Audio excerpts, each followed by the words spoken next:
10:37 right back here on this 30th day of June in the heart of the Riverbend. It's our daily show on RiverBender.com. CJ Nasello, Koen, Counseling and Wellness Center. How are we doing today? Emily KateLynn and Victoria. Good, how are you? I'm hanging in there. I said that without taking a breath. That was pretty impressive. A lot of excitement. So with that being said, we're always willing and happy to talk about wellness services and counseling on the show because mental health does matter. And at Koen, how's everything been going for you guys? It's fantastic. We opened in January of 2022 and we have just blown up, grown. Wow. We have 3 locations, one in Jerseyville, one in Edwardsville, and one in Heron, Illinois. Really? So we've already moved buildings in Jerseyville and grown. It was just me when we started in Jerseyville, and now there's 4 of us there, and in Edwardsville, 4, and Heron, 4. So yeah. Wow. Yeah. Talk about growth there. Well, and now with that being said, Victoria and KateLynn, when did you guys join the team? So I actually joined last summer part-time, and then in May I've actually joined Koen full-time, so I've been able to take on... Congratulations! And KateLynn, when did you join? I came on at the end of December, and I've been full-time since then. Wow, that's really cool. And now, why don't we do this just to kind of make it easier on you guys? Take us through your guys' services. You specialize in anything? So I work in Jerseyville. I'm the clinical director and therapist there, and I see anyone of all ages, 5 and up. I would say I'm primarily kiddos, and I focus on ADHD, anxiety, depression, behaviors in school, parenting skills, things like that. And then we have clinicians who focus on all sorts of things. I'll let you guys talk about what you do, but I mean, we have therapists who do trauma, couples, groups, a wide range. Really cool. I work with clients of all ages, primarily teenagers and adults, I would say, but have really started to like working with couples. Yeah. And now with that, Victoria, what are your services? Yeah, so I really like the kiddos as well, but I also see young adults, primarily kind of 30 and younger, and the kiddos and kind of as well anxiety, depression, working with the parents.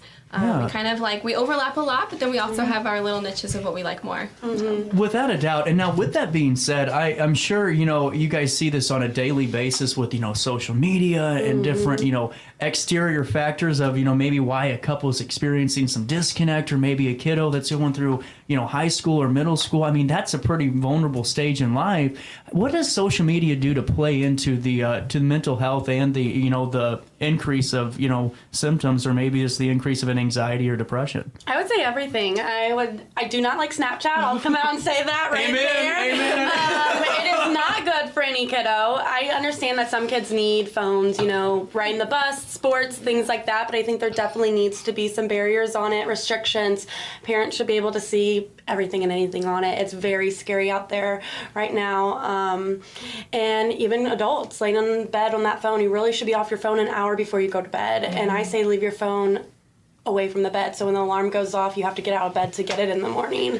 But it can cause a lot of disconnect in couples as well. You're both laying there in bed, you're both on your phones, and there's no connection. Right. So phones, not good. Not a good thing. And I was curious because right now, I mean, throughout the national news, people are talking about is social media harmful to kids. A lot of people saying yes. I'm one of them that believe yes, it is, and with TikTok and all of that. So it's really interesting to get your guys' insights on this because I think you know a little bit more better about this than I would. I mean, I think it plays a huge role, whether it's cyberbullying, pictures going around, TikToks getting made of kids. Group chats getting made where we're making fun of certain kids. I mean, there's so much of it coming around. And, Koen just isn't counseling. We go into schools and do, trainings and seminars and different things. And educate on the cyberbullying. Yeah, we have contracts with, Jerseyville Drug Court, schools, JCH Hospital. So, it's not just counseling. So we see that social media affecting all different varieties of people. And that's really fascinating, too, because, I mean, it's great to know that you're really the community resource in a lot of these and to be in the schools and talk to the kids. How important is it, in your guys' opinion, to, talk about mental health and those, aspects of social media early on with the child? Well, I think it helps normalize it for sure when a kiddo thinks it's okay and normal to talk about feelings, especially with little boys too. I know they can get really uncomfortable talking about feelings, going to see a therapist. So I think it's important from a young age to normalize feelings so that when they do hit those rough patches, whether it's being a teenager or with a couple, they're okay with going to talk about it, to seek help, and to want to improve on, some coping skills or just talking about feelings. Without a doubt. And now, when you guys started your journey in this, is this something you already knew you wanted to do in your life? No. No.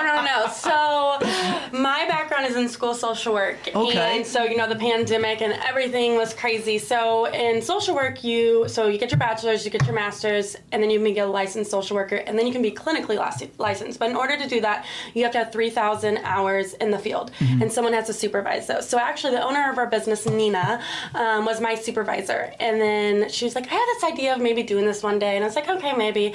And so I started part-time with her, and then it just took off. And so I actually ended up leaving the school district, and we've not looked back. And never in a million years was this an idea, a plan thing. We have an administrative assistant who's phenomenal. She just went full-time yesterday. She's amazing. I mean, we have, 13, 14 staff. I mean, and it started with 2 women who just had an idea, and it's flourished. That's just huge. incredible. Yeah. That's just incredible. And Victoria, KateLynn, did you guys have the same feeling, or did you know this is what you wanted to do? I actually started out with a nursing path, and then completely changed because science was not my thing. So once I went to grad school, that was the idea, and I never looked back from there. Yeah, I think mine was just I wanted to help kiddos and families, and then it just kind of flourished into this of like, this is where I'm supposed to be. I love the work environment and working with different populations and meeting the need of our community. So it just kind of fell into our laps of where we wanted to be. Yeah, and I think none of it would have happened without our boss, Nina, who couldn't be here. Yeah. She's at our Heron location. Yeah. So she couldn't be here today, but she creates that work environment. She creates that. It's almost like you're on your own boss, but then you also have that support. Like, we make our own schedules, but we have her also for all that support, and it's amazing. And like a woman who's had this dream, she teaches at a college level still. She owns this business. She's always never stops learning. So it, I think, encourages us to never stop learning and growing. Yeah. Without a doubt. I couldn't have said it better myself. Look at that. With that being said, I wanted to ask you guys, because with your location in Jerseyville, it seems like, in my opinion, because I don't, I'm not really an expert in this, but just my assumption would be in those rural communities or maybe further out, mental health services are a little bit harder to come by. Is that the case? Yeah, so if you keep going, like if you went the Calhoun, Hardin area, like there's not counseling. So there's one other counseling agency in Jerseyville. So we're definitely meeting a need there. And I know there's several counseling agencies in Edwardsville, so we were a little, I guess you would say, hesitant about it. Right. But I mean, there's a need. We see it, our clinicians are full. They're going to work every day. So there's definitely a need there for sure, whether it's a rural community, Edwardsville, Heron. But yes, we're always wanting to meet the need. That's why we have contracts with schools and hospitals too. Like if they can't find a social worker to go in there, we'll do it. Like contract with us. We'll send someone. So. And now, I mean, this is kind of a toss-up because, like I said, I'm just more fascinated and intrigued more than anything. But when I think of, individual and couple and family counseling, is there ever a connecting theme with what kind of triggers some of the disconnect, some of the discrepancies? A lot of just not communicating. And communicating in different ways. Needs not being met. Conflict resolution. Really? Absolutely.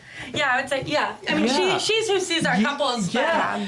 Yeah, the conflict, I would say love languages. So there's a love language test you can do out there, and you will find, like, sometimes you'll definitely be surprised by the results, and then realize, like, your needs and love language is not being met. Right. Wow. We often love each other in our own love language, but we need to love each other in our partner's love language. That's actually really. I don't think I'm smart enough to put that thought really coherently. With that being said, I'm going through your website. I'm on KoenCWC.com, where you guys can find out more information or follow along at home. But I wanted to ask you about brain spotting, because that term really intrigues me. Can someone take me through brain spotting, and probably, in my case, brain spotting for dummies? Because this is just really fascinating. Well, I will say us three are not trained in it. So Okay. Nina is definitely trained in it. There's many, in the realms of social work, there's many things you can be trained in. I'm about to get trained in EMDR, and Nina is that too. So brain spotting, I don't know if either of you can collaborate on it a little bit better than I can, but it's basically finding those spots in your life where you've experienced trauma and working through those. Yeah, very specific. Very specific. You would fill out like a trauma timeline and go through that. And there's different techniques and things you would do. Like tapping is one, different mindfulness techniques. Wow. It's like really Yeah. incorporating the body into the feelings that, you've experienced and using that to heal the things that you've gone through. And it might be more beneficial for clients who don't do as well with talk therapy.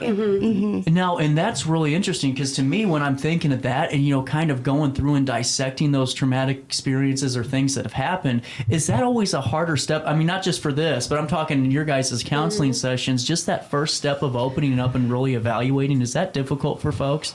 Yeah, I think for Varies, some it yeah. is and some it's not. Some come in and Okay. they've been holding it in for so long and it just Comes out? but others, I could be working with someone for 2 years and we've tiptoed around it the whole time. And it's like we had to get them to baseline. We had to get their day-to-day more settled before we could jump in that. So I think it's different to every person. Yeah, For sure. How do you guys react to someone, when you just said that perfect segue, where you know the root or the issue that's being tiptoed around? How is it in your guys' position to not force somebody to go right into that because you're like, no, come on. I mean, it's right there. But I mean, in a way that's respectful, in a way that helps that client of yours, get there safely in their mind. I think we try to meet the client where they're Exactly. at. Okay. Yeah. The client knows their story the best. Okay. Yeah, I never push a client for anything they're not ready to, and if I bring it up and they're like, I'm not ready to explore that, we respect that. Wow, that's really cool. And now, real quick, because I know that we got 10 minutes left, but I wanted to ask you in the show, ask you though, do you have a wait list yet? So we don't, I think that's a loaded question. We don't like to be, so anytime we've gone a very long wait list, we've hired someone. Really? Yeah. That is actually really cool. So right now, I would say no. I think I looked yesterday. Edwardsville might have one person on it. Jerseyville too, like one or two. I think Huron might be a little bit more. But we try to troubleshoot it. If you're calling from Alton or Edwardsville, or Alton or Jerseyville, and Jerseyville's full, but can you go to Edwardsville? Can you do virtual? Yeah. Can you do virtual therapy for in the meantime? So we try not to. Good. That's what I was wanting to ask because I've been in that situation where it's like these wait lists are 3 months, and For sure. and that 3 months feels like 40 years by the time it comes. Yeah. And so that's great to know. So you guys have different ways of meeting clients, virtually, in person, and that's got to be really beneficial too. Yeah. And now, what's the best way to start? Is it just reaching out? Is it just kind of getting that first step going? Yeah, I would say our website. So you can go on our website and there's an inquiry form. You can fill that out and then it actually comes straight to my phone and Nina's phone and we can reach out to you that way and someone will reach out within 48 hours. So we try to always reach out within 48 hours and usually it's way sooner than that. And then we go from there. So we do take insurance. We take, we don't take state insurance, but we take United Healthcare, Blue Cross Blue Shield, Aetna, Cigna. I think that. I think I'm covered. And then private pay. So if you were to not have insurance, we do accept private pay, and we do have a sliding scales because we know not everyone can afford to pay for services out of pocket, and we want to make sure you're able to get mental health services. That's actually really cool. And now, when you're meeting with the children at these area schools, too, just circling back to that component of it, which I think is invaluable, what's the biggest portion of the message that you try to relay to those children? Is there ever a specific theme at each of those engagements? I feel like mostly it's just feelings are okay to feel them and how do we cope with them in an appropriate way. Yeah. Versus them coming out in anger and aggression, coping with them in healthy, productive ways. Without a doubt. And we're talking to Koen Counseling and Wellness Center. And wanted to ask you now, when you guys are, because we're all human, when we're taking care of clients and we're getting through our day-to-day, if you guys are struggling maybe with your mental health that day, good, bad, angry, sad, maybe something happened at home, what's your guys' technique to make sure it doesn't relay over to the client how you're feeling? Because to me, that would be the most difficult part of this all. Yeah, and Caitlin and I were actually just talking about this the other day. In our professions, you always kind of have to be on, and that's a lot of pressure, So I think it's just taking self-care, whatever it is you enjoy to take care of yourself. I know in between clients, they make fun of me, but I go on a lot of walks. They don't make fun of me because I'll go on my in my work clothes. I'm circling the building. But, whatever it is you do for self-care, and you have to really be in tune with your body. And, us as therapists, some of us go to counseling as well, and that's okay. Yeah. And Oh, sorry. No, don't ever let me cut you off on a good I was thought. just going to add that we have a very supportive team environment, I feel like. So we are always able to bounce ideas off each other or vent to one another if we're having a tough time. It does seem like you guys have a really nice team, and that's what I think makes it so, just your success so laminated, is the fact that you guys really gel well together, and whether it's at this location or across, all the locations, it seems like it's very well refined, too. Yeah, I would say between all 3 locations, it's just like we're one unit, and we do lots of fun things together. Yeah. We do trainings, but we also have fun, and we have a big group chat. We're wishing each other happy birthday, whatever it is, and I feel Really like that's cool. kind of what makes us too. Yeah, without a doubt. And now with that being said, we have a couple of minutes left. And as 4th of July is starting and, families are gathering, there's always that individual or individuals that really don't find that connecting piece and going to those events and being with family. Maybe they don't have very, many friends or family around. What's your advice to somebody that's struggling at this time of the year with these, festivities? What's the best way to kind of reevaluate, maybe just, take a step back and get through the day? I would say validation, Yeah. seen a lot of validation, just letting them know that it's okay to feel that way and they don't have to be involved in all those things if there are safe spaces at home. Mm-hmm. That's really cool. Have those boundaries. We can say no. No is a sentence. No, period. Yeah. It's, and we don't have to apologize. We don't have to give an explanation. No is okay. Like, I'm not coming. And that's okay. Without a doubt, Victoria. Yeah, I was going to say, and I feel like it's also okay to enjoy some of these holidays, maybe doing things on your own or things that you want to do. Yeah. If there's plans going on that you don't feel comfortable attending, or it's not really your place to be at, feel free to go do something on your own, plan something on your own, or, maybe reach out to someone new that you kind of want to connect with for the holiday. It doesn't have to be, a big thing. Yeah. Without a doubt. And now, I can only imagine that Koen's going to keep growing throughout the next couple of years. Do you guys have any plans in the pipeline yet that you're can just kind of tease us a little bit with? Yes. There we go. All righty. We should or will be hopefully providing medication management. So you'll be able to meet with a nurse practitioner to get medicine through us too, mental health medication too. Wow. So that's something that's kind of in the works. I think each one of our therapists has their own dreams and goals of different things they want to do. Like, for instance, I'm going to be trained in EMDR here coming up, and that has to do with trauma. Victoria's been looking into a CBT training. I know KateLynn has some dreams and goals of her own. I don't know if she wants to disclose those, but I think in different areas, I think we will definitely grow for sure. Without a doubt. And to go in a little bit further, you mentioned a couple of times, just for the folks at home like me that aren't really experienced in this, what's that stand for? EMDR. Yeah.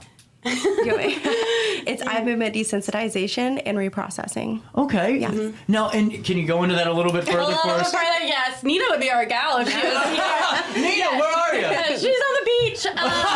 No, so it has to do with tapping, and so it's pretty lengthy to explain, but basically it's that childhood trauma again, and it doesn't have to be, it can be anything you're experiencing. It can be self-esteem, depression, anxiety, and we'll go through it, but most of the time your eyes are closed, you're doing tapping, you're doing different movements, and it's really in your brain waves, and you're connecting with that, and you're connecting with your body and pulling out segments. I've actually done it before, and it connects things that's happening in your life today back to your childhood, and it's really intriguing. Now, is that kind of a scary thing the moment the floodgates start to open? It can be, okay. yeah. Without a doubt. And now I wanted to go through too, because on KoenCWC.com, as we're on right now, if you want to follow along at home, I like the resource page, because there's a lot of great resources out there that maybe just for the time being might be able to, help just for that, temporary, as you're waiting to go see a counselor, waiting to get in. How important is it for you guys to really make sure that you're providing those resources and providing more information to folks as they're maybe waiting or in between a session? I think it's very important. There's different things out there. I know now the suicide hotline is 988, and you don't have to be calling it just if you're suicidal. You can text, you can message, and that's a support. With us, we do have pretty open lines of communication with our clients. They can reach us via email, phone, text. So having that open. Just different websites they can go to, lists of local hospitals if they were need to go to a hospital, support groups. I think it's very important because, like you said, those wait lists can be lengthy. Oh, and that's just intimidating itself. Well, now, and I also wanted to ask, because I got 3 minutes left and I want to make the most out of them. So I was on the website last night and going through some of the different rates and things, but I also saw something about the substance use assessment. Is that what you guys do in Jerseyville, or is that location specific? No, it's not location specific. So if you need a mental health assessment or a substance abuse assessment, we can do those. So sometimes for surgeries or for probation, custody, anything like that, they'll require an assessment, and we can do that. No problem. Really cool. And I just think right now that's definitely a very much so needed service. And now, as you guys are going through, what's the best part of what you do each and every day? Because, I mean, there's definitely some ups and downs, I'm sure, by the minute in your profession. Yes. Take us through some of those. I think my favorite moment is like when something clicks with the client and they come in and they're like, oh my gosh, I can't wait to share this with you.